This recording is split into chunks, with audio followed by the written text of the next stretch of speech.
Obra Game Over, de Adeilson Salles, pelo espírito Luiz Sérgio. O benfeitor e os jovens. A presença do valoroso Bezerra de Menezes em nossas atividades, junto ao mundo juvenil, calou fundo em nossa alma. E diante da bênção dessa convivência, eu não podia perder a oportunidade de conversar e aprender com esse apóstolo de Jesus. No curso das horas que se seguiram ao resgate de Silvinho, aproveitei juntamente com Augusto e Zoel para indagar a respeito das atividades juvenis em nosso meio. Confesso, falei na primeira oportunidade, que sua presença entre nós, apresentando-se com características juvenis, lágrimas invadiram minha alma e se derramaram por meus olhos. Chorei de tanto júbilo.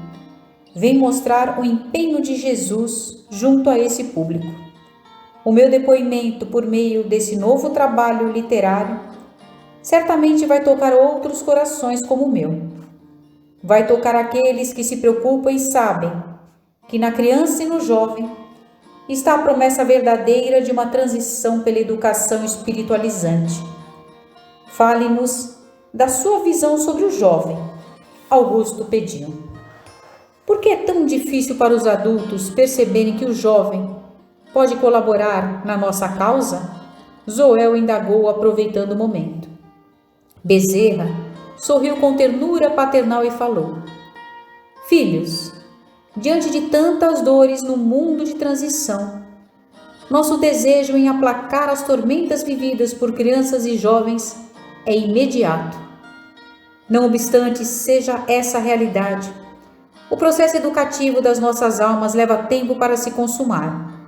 Apenas ao sabor das dores é que o espírito refratário desperta para os objetivos nobres da vida. Há quantos séculos o Cristo aguarda nosso despertar? Há quantas encarnações somos chamados aos deveres sacrossantos da responsabilidade familiar? As dores vividas pelo homem são escolhas do próprio homem, através das ações por ele perpetradas. O advento do Espiritismo ainda não foi compreendido em toda a sua magnitude, como o cristianismo redivivo. A doutrina espírita não veio ao mundo para corpos perecíveis. O espírita começa a descobrir agora a redentora proposta educativa de Jesus para seu aperfeiçoamento. É nos embates familiares, na decadência social, que tem sua gênese na família desestruturada, que o espírito humano perceberá a premente necessidade de cuidar da educação do espírito. Refiro-me aqui às notícias vindas da nossa dimensão através de vários médiuns da Terra, alertando sobre a urgência de se promover a educação espiritualizante. Apenas sob os auspícios do amor ensinado por Jesus é que lograremos um mundo novo. Mas tudo segue seu curso, tudo tem seu tempo, e o tempo de Deus não é o nosso, que invariavelmente revela nossa incompreensão sobre os valores da vida. O concurso do tempo ensinará aos que ainda se demoram na necessidade das curas imediatistas que o remédio está no processo de educar e de se autoeducar. Os médicos dos novos tempos não são os que cuidam das enfermidades patológicas apenas, mas os que educam. As grandes cirurgias e tratamentos ocorrerão dentro dos corações humanos à medida que a educação do Cristo for ministrada. Crianças e jovens necessitam ser priorizados nas nossas escolas. Refiro-me aos centros espíritas. No espírito que passa pela transição necessária da infância e da juventude, é que reside de fato a renovação de valores, o aprendizado do Evangelho de Jesus. Recorro aqui ao singelo exemplo da plantinha, que se regada com amor e disciplina, tornar-se-á a árvore frondosa do porvir, a harmoniosa família, sedimentada nos valores imperecíveis da realidade espiritual. O dedicado professor Allan Kardec ofertou-nos profunda reflexão para os dias atuais, quando indagou os benfeitores imortais sobre as consequências do relaxamento dos laços familiares. Foi na questão 775 de O Livro dos Espíritos, e o Espírito Verdade respondeu que o relaxamento desses laços provocaria um aumento do egoísmo. Eu comentei: isso mesmo, Luiz Sérgio. Com o relaxamento dos laços familiares, o egoísmo recrudesce dentro do lar. O suicídio juvenil aumenta. Os casamentos acabam. Novas enfermidades psicológicas surgem e são catalogadas como distúrbios ainda pouco conhecidos, mas tendo sua causa verdadeira nos transtornos da alma, que desconhece sua origem e destinação. São os náufragos da terra, aqueles que são arrebatados pelo vento dos prazeres aviltantes, que buscam apenas a satisfação dos seus anseios, sem se dar conta dos nobres desígnios da vida. Nossa bandeira de todas as horas é a família. A dor que fere e atinge crianças e jovens cumpre o papel de despertar o homem para a realidade e para o retorno às coisas essenciais, como o amor e a simplicidade. Estamos passando pela terra, somos oriundos de mundos distantes e cumprimos o estágio de aprimoramento aqui. Observamos nobres instituições que têm dificuldades em prosseguir em suas ações cristãs pela ausência de jovens em suas fileiras. Precisamos compreender que Jesus é e será sempre o mesmo, mas o contexto e a necessidade são outros. Nada do que foi realizado no campo educativo se perdeu, mas a forma de se fazer pode se renovar, consoante a evolução da sociedade. Os métodos educativos do início do século passado são inadequados para orientar e esclarecer os jovens desses dias. Na função de educadores, precisamos seguir o exemplo do mestre de todos os tempos, Jesus. É preciso ir ao mundo do educando, entender a realidade e as necessidades juvenis e adequar a mensagem cristã a esses corações. Ouvíamos as palavras do orientador com respeito profundo e ele prosseguiu. Minha atuação na aparência do jovem Patrício fez-me comprovar na prática essa necessidade. Na linha de frente do atendimento aos jovens, eu não poderia me apresentar como grande parte dos espíritas me conhece, porque a maioria dos jovens não é espírita. Estamos atendendo a urgência do trabalho em várias frentes, mas há muito eu senti a necessidade de estar mais próximo aos jovens. Outros trabalhadores do bem também estão se utilizando dos mesmos recursos de plasticidade do perispírito para ir ao mundo juvenil. Didaticamente, o trabalho é facilitado.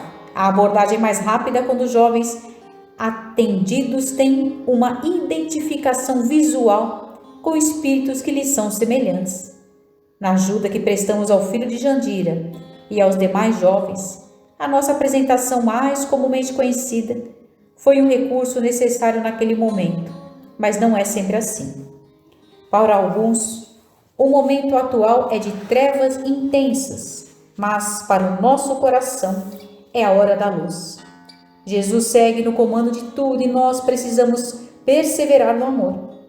Somos aqueles que permanecemos indiferentes por muitos séculos ao chamado do Evangelho, mas agora não podemos mais perder tempo.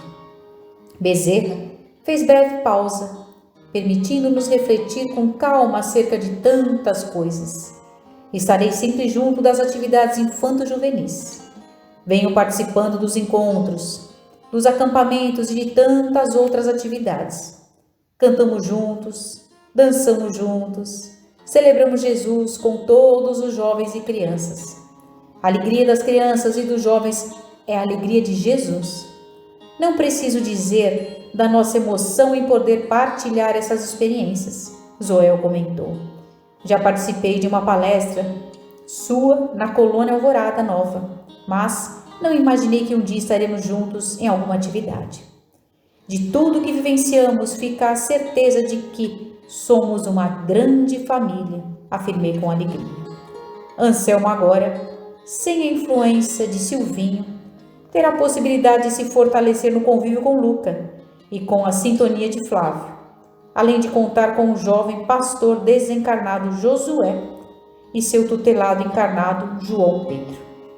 O trabalho é incessante e não podemos dar tréguas à ignorância, que faz mais vítimas a cada dia. Os jovens necessitam da nossa cooperação. Muitos pais aguardam nosso concurso. Sigamos agora para uma região próxima à crosta, onde teremos novos aprendizados. O tom grave das palavras de Bezerra, que retomou novamente a aparência como jovem patrício, não deixava dúvida que teríamos novas lições. Após percorrer algumas regiões de vibrações densas em nosso plano, deparamos com uma construção que nos chamou a atenção, por seu aspecto arquitetônico diferenciado, pois lembrava uma grande nave espacial das que se vê em filmes de ficção científica na Terra. A edificação era muito grande e observávamos curiosos o intenso movimento dos espíritos, encarnados e desencarnados, que chegavam e saíam. A iluminação local lembrava as modernas arenas esportivas da Terra e parecia muito bem organizado. Estamos diante de um centro técnico de criação de métodos e jogos para manipulação de mentes através da tecnologia digital, Patrício comentou, causando grande surpresa para todos nós. Aqui vivem algumas mentes com grande capacidade intelectual, que acalentam a ilusão de um dia dominar o mundo. Para isso, diferentemente da ideia que ainda é alimentada na Terra, eles sabem que o caminho da dominação e consequente manipulação passam pela criança e pelo jovem. Não me surpreende que a cada dia o número de jovens conduzidos ao suicídio aumente, porque essas inteligências trabalham com todos os aspectos emocionais desse período do espírito encarnado. A situação é muito grave e delicada, uma vez que essas táticas obsessivas vêm se espalhando pela sociedade, levando até os pequenos à prática do suicídio. Parece história de ficção científica, Zoel comentou. Essa realidade manipuladora é um método há muito tempo empregado no mundo. Parte da mídia, interessada apenas nos aspectos econômicos, cumpre um papel na disseminação do consumismo, que é alarmante. Em um planeta onde muitos valorizam as posses exteriores, está clara a inversão de valores. Existem estudos e técnicas aprofundadas na área de propaganda e marketing, que envolvem de forma tão sutil esse público, e, no entanto, pais e educadores, em sua grande maioria, não percebem. Temos hoje jovens que são manipulados desde a infância. Algumas mentes perversas da nossa dimensão, em sintonia com o encarnado, já controlam uma legião de alienados. Tudo porque a ideia que se dissemina da vida é a da posse, para poder ser feliz. A criatura humana, em alguns momentos, renega sua condição de racionalidade. Não nos esqueçamos de que a era digital vivida no mundo material é tecnologia nascida aqui, na dimensão espiritual. As novidades tecnológicas do mundo ainda são rústicas, se comparadas à maneira como nos comunicamos pelo pensamento, por exemplo. Na Terra, laboratórios de mídia são criados em parceria com profissionais da área da psicologia, para que as emoções humanas tornem-se os instrumentos pelos quais se possa atingir o fim econômico.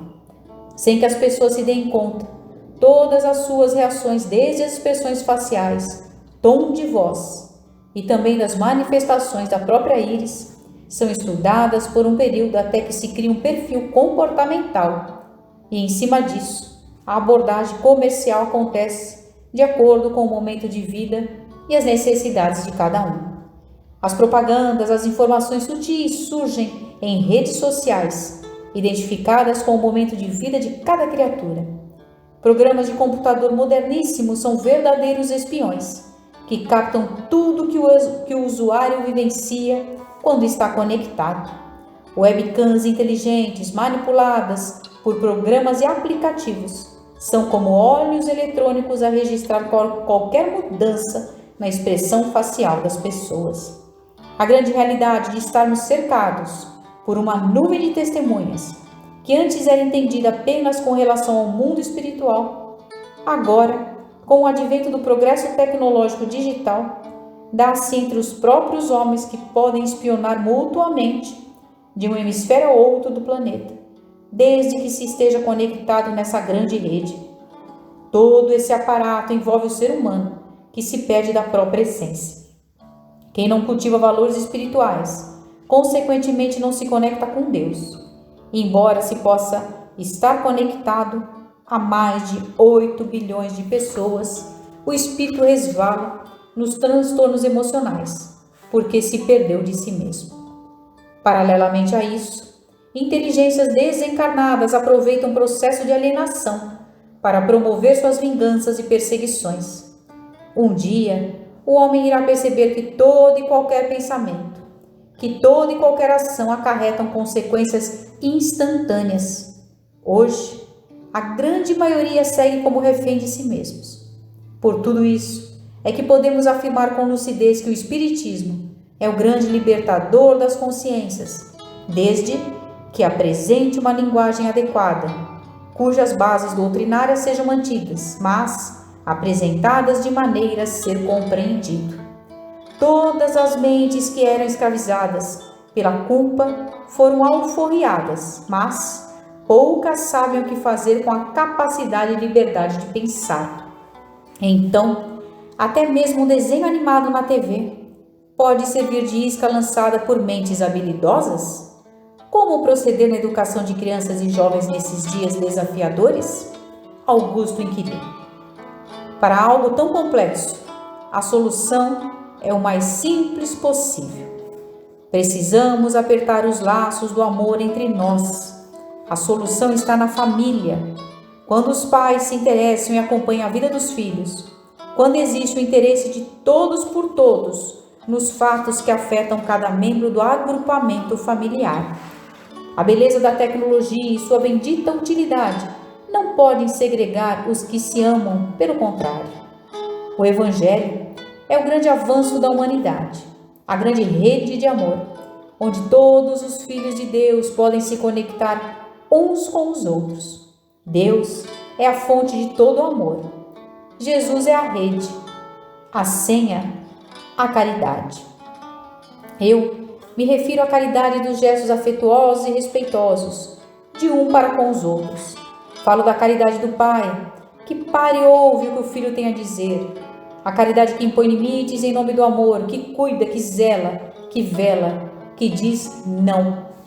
No momento do desespero e das lágrimas, todos podemos nos conectar com a rede do Cristo. Basta abrir a boca do Espírito para os ouvidos do Mestre através da prece. Quanto nós aprendemos pela explicação e contextualização que Patrício fazia acerca da oração e da caridade. Dizer que Jesus é uma rede Wi-Fi em que todos os jovens podem se conectar é de fato contextualizar o tecnológico com as coisas do coração. O Evangelho é a grande rede em que todos podem navegar em direção a Deus. A vontade imensa que invadia meu ser era de trazer Jesus para o mundo juvenil urgentemente. Eu me sentia imensamente feliz com todas aquelas informações que fariam diferença em minha vida e na vida dos educadores das nossas crianças e jovens. Meus pensamentos atropelavam-se pela ânsia e o desejo de pôr em prática o que Bezerra de Menezes, quer dizer, Patrício, ensinava. A docilidade daquele espírito que em tudo nos remetia ao amor de Jesus, à simplicidade das ações, mas acima de tudo, ao convite vivo para o trabalho no bem.